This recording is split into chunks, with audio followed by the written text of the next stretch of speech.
Assalamualaikum warahmatullahi wabarakatuh. Saya Grini Wulandari, NIM akhir 11 akan mempresentasikan peta konsep makalah yang berjudul Kohesi pada Teks Deskripsi Kegiatan Waktu Pandemi Corona karya Wahyu Aditya dalam surat kabar detiktravel.com.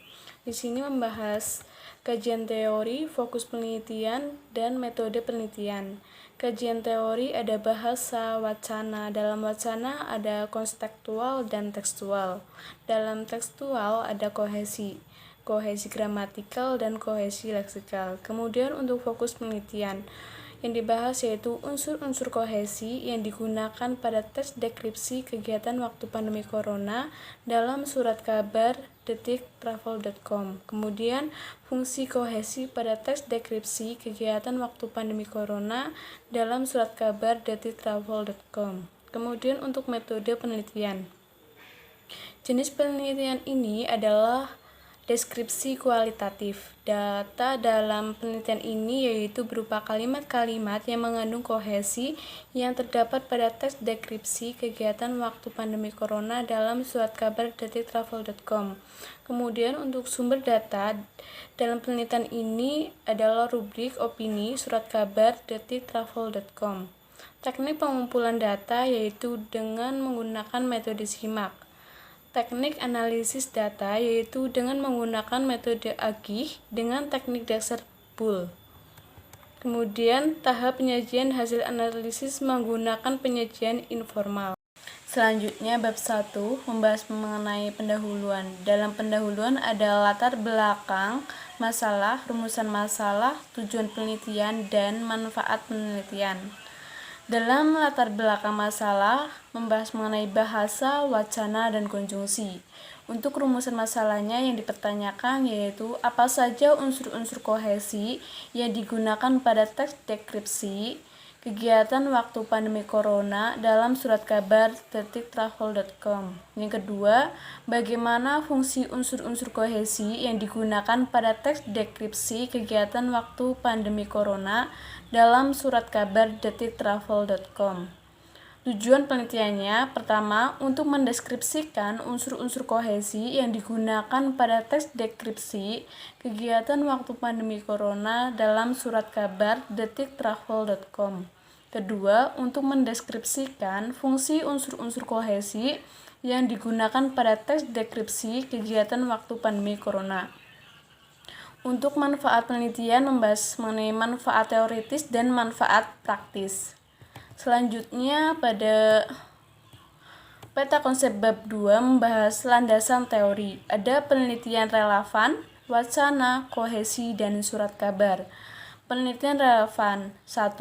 Analisis penggunaan kohesi pada teks deskripsi dalam surat kabar detiktravel.com. Kedua, analisis kohesi pada teks deskripsi siswa kelas 10 SMA Negeri 5 Denpasar. Wacana, membahas pengertian wacana dan jenis-jenis wacana. Untuk kohesi, membahas pengertian kohesi dan unsur-unsur kohesi. Untuk surat kabar, membahas tentang rubrik opini dan surat kabar detiktravel.com. Kemudian membahas peta konsep bab 3 mengenai metodologi penelitian. Membahas mengenai jenis penelitian, data dan sumber data, kemudian tahap penelitian. Jenis penelitian. Penelitian ini merupakan penelitian deskriptif, kualitatif, data dan sumber data. Membahas mengenai data dalam penelitian ini yaitu berupa kalimat-kalimat yang mengandung kohesi yang terdapat pada rubrik opini dalam surat kabar detiktravel.com. Kemudian sumber data dalam penelitian ini adalah rubrik opini surat kabar detiktravel.com. Pada tahap penelitian membahas mengenai tahap penyediaan data menggunakan metode simak. Kemudian kedua, tahap analisis data menggunakan metode Agih dan teknik dasar bagi unsur langsung atau Boole. Ketiga, tahap penyajian hasil analisis data menggunakan penyajian informal. Kemudian peta konsep bab 4. Bab 4 membahas hasil penelitian dan pembahasan. Dalam bab 4 ini membahas mengenai unsur-unsur kohesi dan fungsi kohesi. Unsur-unsur kohesi ada unsur-unsur kohesi gramatikal dan unsur-unsur kohesi leksikal. Unsur-unsur kohesi gramatikal ada 5. Yang Pertama, referensi, kedua, substitusi, ketiga, elipsis, keempat, konjungsi, kelima, kolokasi. Kemudian unsur-unsur kohesi leksikal ada 4. Yang pertama, reiterasi, kedua, antonimi, ketiga, sinonimi, keempat, hiponimi, dan meromi.